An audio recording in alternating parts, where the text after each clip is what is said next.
Okay, so today we're coming to talk about ophthalmoscopic signs of glaucoma. Let's start the ball rolling. Let me just make the screen bigger. Okay, yes.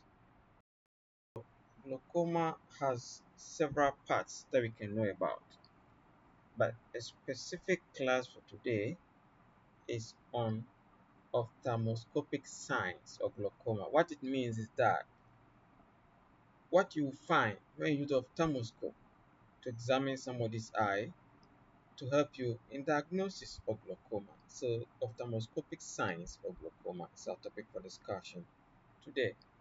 Look at the normal optic disc. So, this whole area is the retina, and the optic disc is where my cursor is passing. That's the optic disc. Okay, within the optic disc, there's a pillar zone known as the cap of the disc. So, this whole area is the optic disc. Okay, the inner pillar zone is known as the cap. So there's a term that we should all know about. We call it cap to disc ratio. When we talk about glaucoma, you can't talk about glaucoma without mentioning cap to disc ratio. What does it mean? It is a percentage of what the cap occupies on the whole optic disc. So for example, the pillar zone here is the cap. What percentage of it is it with regards to the whole optic disc surface? So if you ask me, here's about 40%. In that case, cap to disc ratio is 0.4. And then from the cap margin, this is the cap margin, to the optic disc margin, we have what we call neuroretinal rim. Neuroretinal rim. It moves from the margin of the cap to the margin of the disc. So neuroretinal rim moves from this region to that area. 360 degrees. Okay, so that part of the disc which is confined in between one, the cap margin, and then the disc margin, that is the neuroretinal rim. Again, let's look at major parts of the optic disc. So the blue line is a circumscription of where the optic disc ends. Okay, that is the edges of the optic disc. All right, now the pillar zone within the optic disc is the cap. That is uh, the margins of the cap are outlined by the green line. So that is the cap. So if I ask you, what's the cap to this ratio? In this particular case, it could be about 0.6 or 60%. But we use decimal, so go for 0.6. All right. Okay. So again, neuroretinal rim moves from where the margins of the disc itself to the margin of the cap. So this is a neuroretinal rim all over here. Neuroretinal rim. Okay? And I've told you the pillar zone within the disc is the cap. So to know about ophthalmoscopic signs of glaucoma, we need to classify these signs into generalized signs, focal signs, and then less specific signs. In generalized signs, we have three major ones. That is large optic cap, or we can also say large cap to disc ratio. Another one is asymmetry of the caps. Another one is progressive enlargement of the caps. Now, what about the focal signs? What are they? They include narrowing or notching of neuroretinal rim, vertical elongation of the cap, capping to the rim margin, regional pallor, splinter hemorrhage, and the nerve fiber layer loss. Okay, we're going to pictorially show you each of these signs that you see when you do fundoscopy in a patient who is suspect glaucoma. Then look at the less specific signs. These include exposed laminar cribosa, nasal displacement of vessels, bearing of circumlinear vessels, bionetting sign, and then peripapillary crescent or atrophy. Okay, right. So now let's talk about the generalized signs. Generalized signs. So you look at this fundus picture critically, and you can realize that this is the optic disc. All right, this is the optic disc, and the cap is a pillar zone. All right, so we say normal optic nerve head because in the normal population, the cap to this ratio should not exceed 0.3, 0.4. All right, and here it can be about 0.3 or 0.4. So that's why we say it is what normal optic nerve head, and the outline is normal. Okay, let's look at the picture to our right side. We say glaucomatous capsule. You know why? Because look at the cupping, it's so wide. That's why we say large cup. Okay, so if you are asked to determine the cup to this ratio here, maybe you can say 0.8. 80% like of the cup, all right, occupies the surface of the disc, making the neuroretinal rim become thinner. Large cup, another example of large cup is this. Okay, look at how the cup has enlarged. So look at the whole optic disc, all right, and then the cap is the pillar zone. So this one too is about 0.8, the cap to this ratio. Okay, let's go to the next slide. So here we talk about asymmetry of the caps. Asymmetry of the caps. What do I mean? When I talk about asymmetry of the caps, it means that one cap is smaller, the other cap is far larger. Look at the cap to our left. It's about 0.9 capping, but the one to our right is about 0.7. We say asymmetry of the curves becomes significant when the curve to this ratio is 0.2 difference or more. Now, another sign is progressive enlargement of the cup. To my extreme left is a curve to this ratio of 0.3. In the middle, it keeps progressing. So you saw the patient maybe 3 months ago, it was capping of 0.3. After about a year or 2 or 3, you saw the patient again, and the capping has moved from 0.3 to 0.6. Everything is wider than the previous one, yes. And about 3, 4, 5 years later, you saw the patient again, and now it is 0.95. Look at how wide it is. Then you see what progressive enlargement of cap is a cardinal sign of glaucoma. Now let's talk about the focal signs. Okay, so for the focal signs, one of them is notching of the neuroretinal rim. Look at neuroretinal rim here. Okay, it's so pinkish all over. But notching means narrowing. Okay, look at this point. Alright, there is a lot of narrowing of the neuroretinal rim. That's why we call notching, because what narrowed over there. Again, look at this particular position. This area, the neuroretinal rim is normal. Okay, the size is big enough. It's so big in all directions. But look at around 12 o'clock position. Okay, there's notching or narrowing of what neuroretinal rim. It's also a cardinal sign of what glaucoma. Again, look at the one of the best examples you can ever get of an retinal rim getting notched. Okay, look at all the retinal rim at all the areas here. They are thick and wide, but the one around 5 o'clock position here, it's so thin and narrow that we call it what notching of neuroretinal rim, and that is typical of glaucoma. Now, another sign is vertical elongation of the cup. So the cup can widen horizontally or vertical, but what makes it more glaucomatous is when the cupping becomes what? It gets its elongation or enlargement in the vertical meridian. So we say vertical elongation of the cup. So look at the optic disc itself, which is a bit more orange here, but the cup is so widened vertically, and that's what we mean by vertical elongation of the cup. To my left and to my right and to your right too is the same similar situation over there. If you are asked to estimate this cup to this ratio, maybe you say 0.8, and on my right side is where the same thing, 0.8, and vertical elongation of the cup. Again, cup to the rim margin. Okay, so when the capping is so wide, it gets to the margin of the disc. So here, to my left and to your left too, look at the cap here is about 0.4 to my left. Look at the retinal rim is so wide because the capping is less.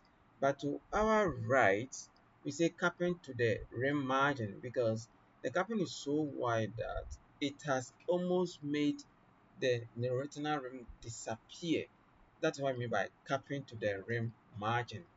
It's typical of glaucoma.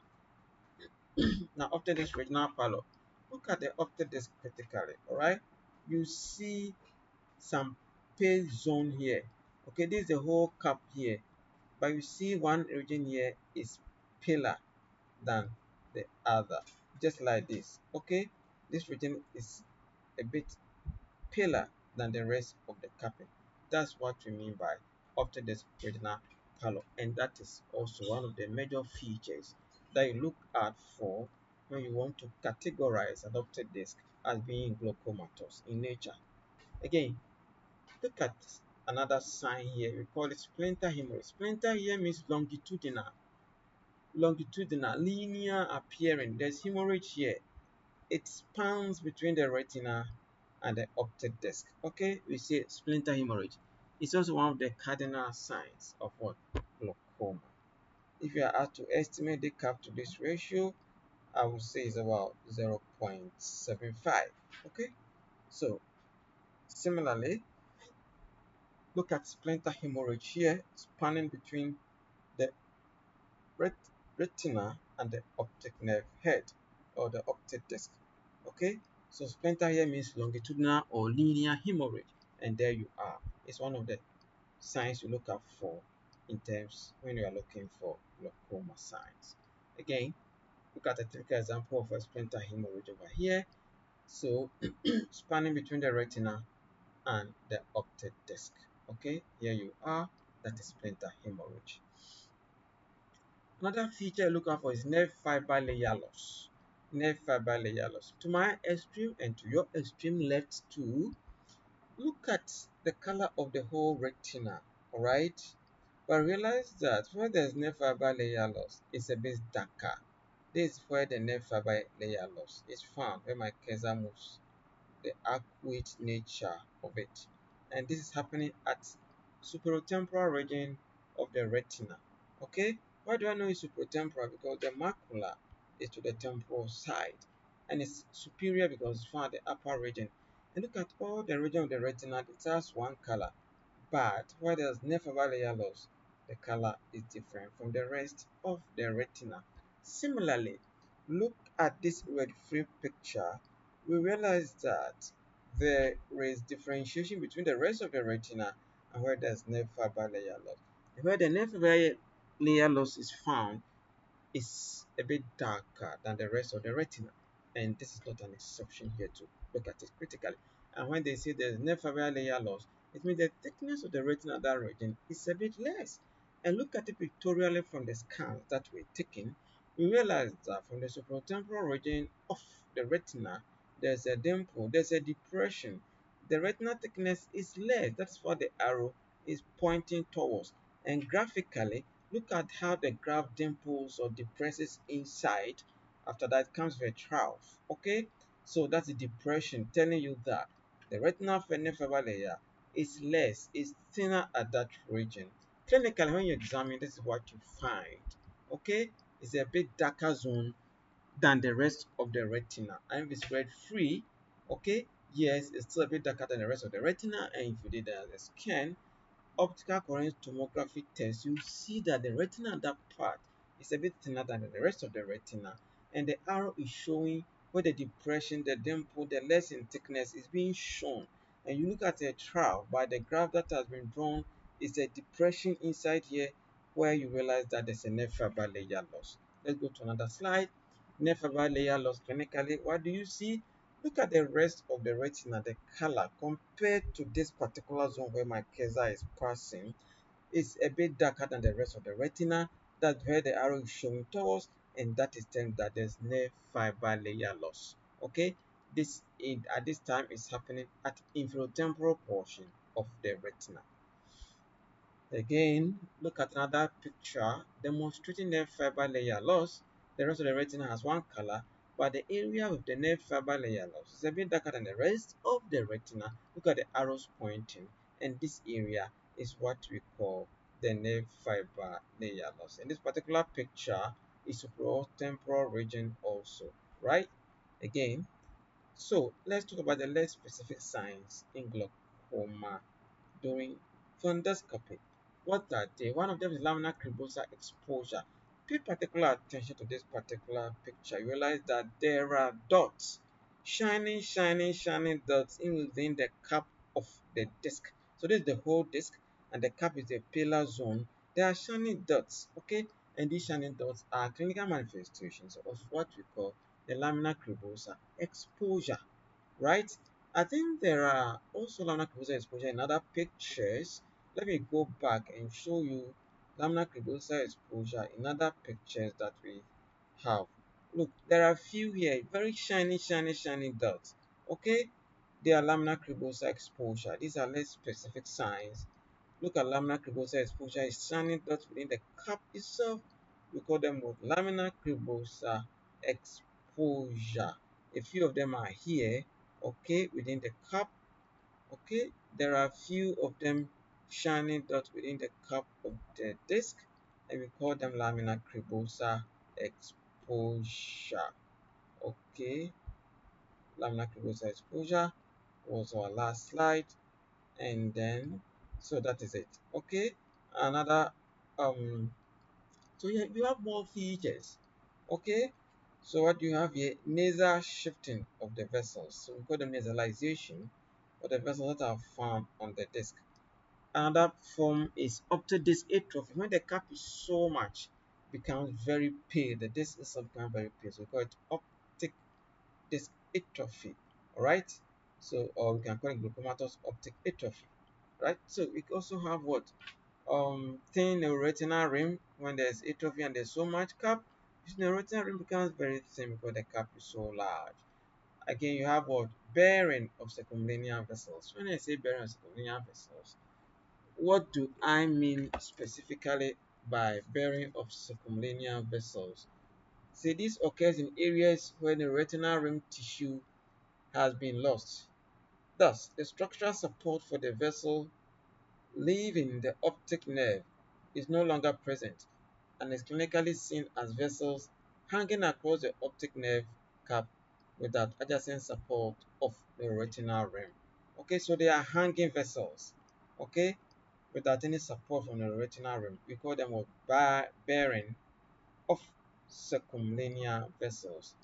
It's like exposing a blood vessel. If you are bare-chested or walking barefooted, it means you are not wearing footwear or are not wearing any shirt or singlet. So that's what I mean by expose one part of the body. So if the vessel is exposed, it means that there is loss of the retinal rim. That's why the vessel is found hanging.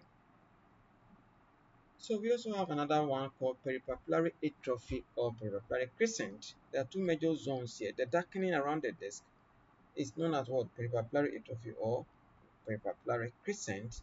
There are two major ones. One is zone alpha, the other one is zone beta.